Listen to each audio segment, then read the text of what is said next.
Hi, friends. Welcome back to my YouTube channel. I am so glad that you're here. Today, we are continuing on with our video series on job costing and CRM, connecting those things together and doing work for contractors.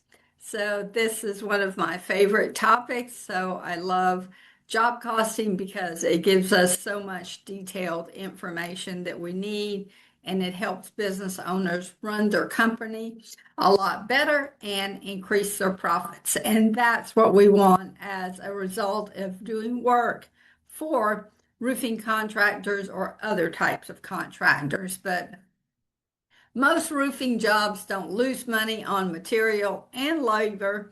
They lose money in other areas that are hidden, that are overlooked. So today in this video, we're going to go through some of those places where it is overlooked.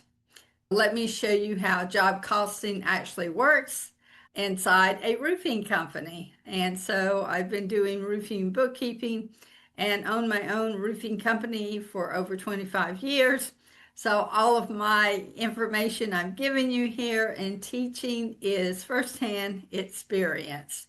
But most contractors, they know when they go to do an estimate on a pad or CRM or whatever they're using, QuickBooks, to get together their estimate. A roofer just starting out, they're just going to have a notebook and they're going to be writing everything down. And if you don't know, the process with a roofing company is we get the call in, we take the call, we set up an appointment with the customer, and we show up on time. We will go to the customer's home. We will measure the roof, look around the house, the exterior of the house, see what needs to be done. If they need a brand new roof, if they need a roof repair, or if they just need a section of the house done, maybe they're having a leak somewhere. That is how we'll get our estimate together. So then either in our trucks, after we do the measuring and detect where the leak is, if there is a leak, then we will put together, and most every contractor out there, they're thinking about what the materials are they need for the job first off, and then what the labor is. And for some contractors, that's actually where they end it, like right there. And they figure it up. It's going to take me one day to do this. And then this is material and labor. And then the rest is profit to me. That is like far from the truth. That does not show you what the actual profit of the job actually is. So when we are doing estimates for roofing, we need to take a look at a lot of different things. We're going to look at our material. We're going to look at our labor, how many days it's going to take us to do the job. What we have to know what our overhead is per job. Say that we are doing 2 jobs a week, say we're doing 8 jobs a month. We'll figure that up for a year and then divide our overhead by that many jobs, whatever your number comes to there. So that will tell you what your overhead is. So we have overhead. We're going to have permits for the job. We have to get permits. We actually have to get a dumpster. We have to have a dump trailer. We have to have something like that. And then we've got a truck. So we've got to put fuel in that truck. Sometimes we need propane for certain equipment. So those things can come into play too. So those are some things that are included. And we think about doing those things when we're estimating a job.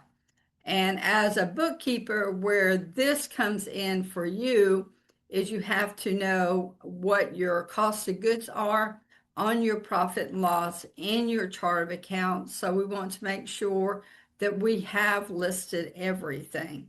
And this will vary from contractor to contractor, the type of work they do, the type of jobs they do, and that will determine like what their cost of goods actually are. because it could be equipment rental in there as well. There can be just some different things if it is in July and August in the summertime. It can be some food, it can be drinks, it can be ice, it can be Gatorade, it can be all of these other things. Those are what we need to make sure we have in our chart of accounts. And then when we pull a profit and loss, then we're going to be looking at all these categories, because what we're looking for is what our gross margin profit is.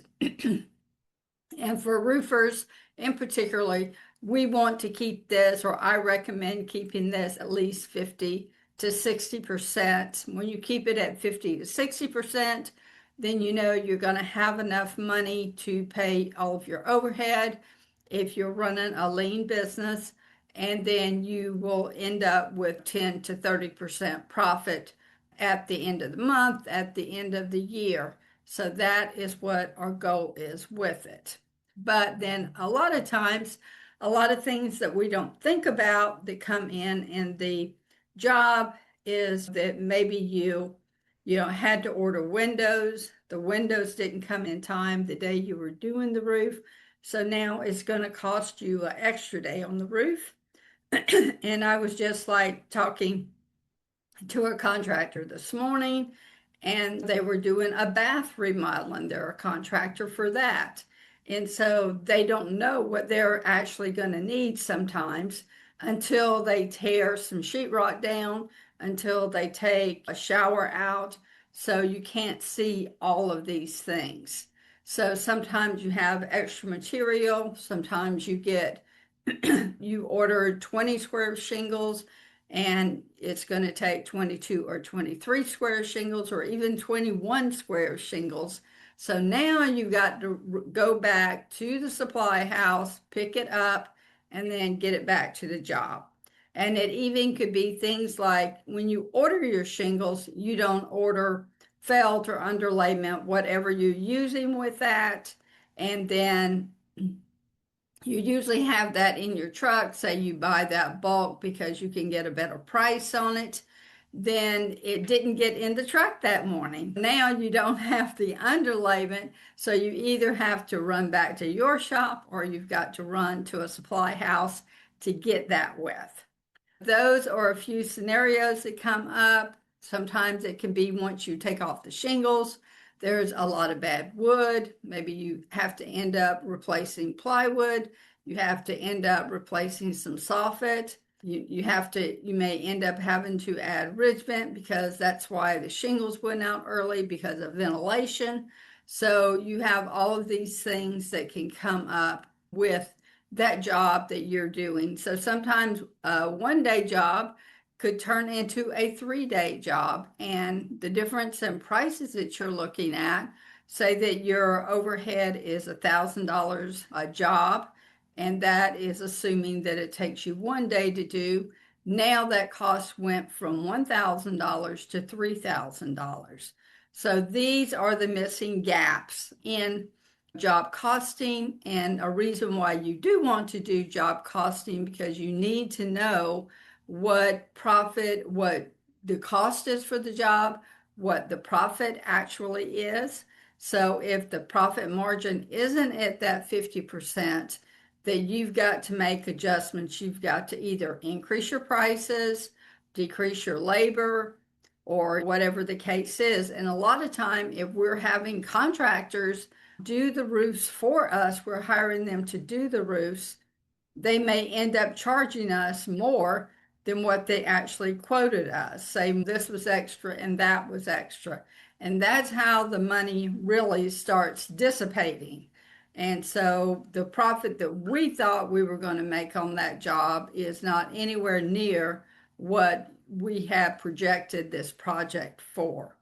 But those are like really some gaps in job costing that as bookkeepers, as contractors, as roofing contractors, we want to take into consideration. So we might want to add another additional $500 or $1,000 cost in the roofing job to make sure we're going to come out with a good profit.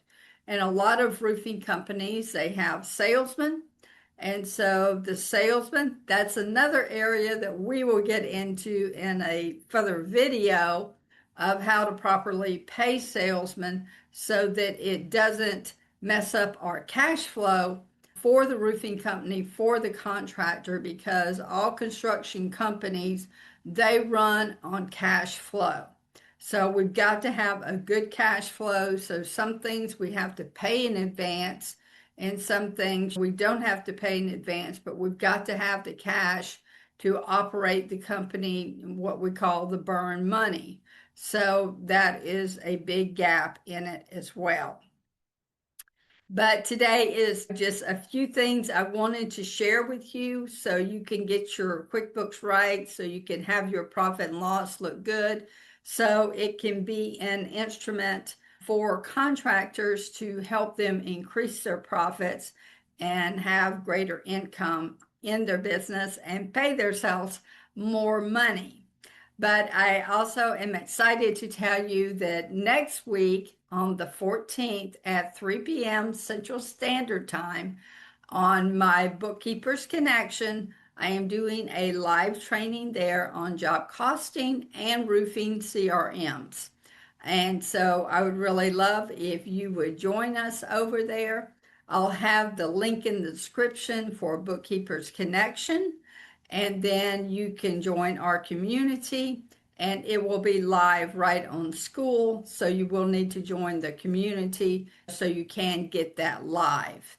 That's what we have coming next week.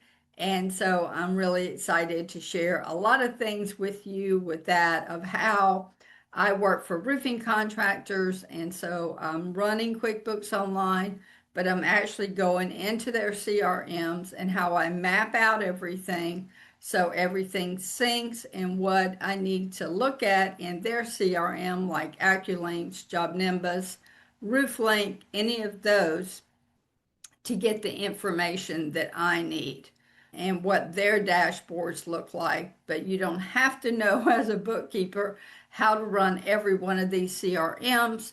And most of them work very similar, but I just want to be able to go to a spot to see the job, to see the payments received, and to see the expenses. And this will help me so much as a bookkeeper.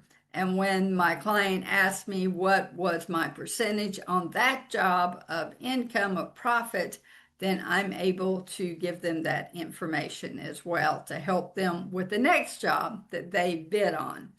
But I hope you will join us over at Bookkeepers Connection. And if these videos are helping you and you're enjoying them, please share them with your friends or anyone else that you know that is involved in construction or is looking to do bookkeeping for contractors and bookkeeping for experienced bookkeepers in construction is a very good niche. There's a lot of help that is needed in there.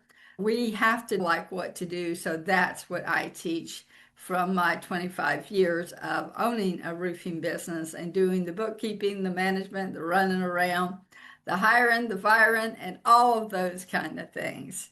So anyway, I hope you have an amazing week, and we will talk to you next time.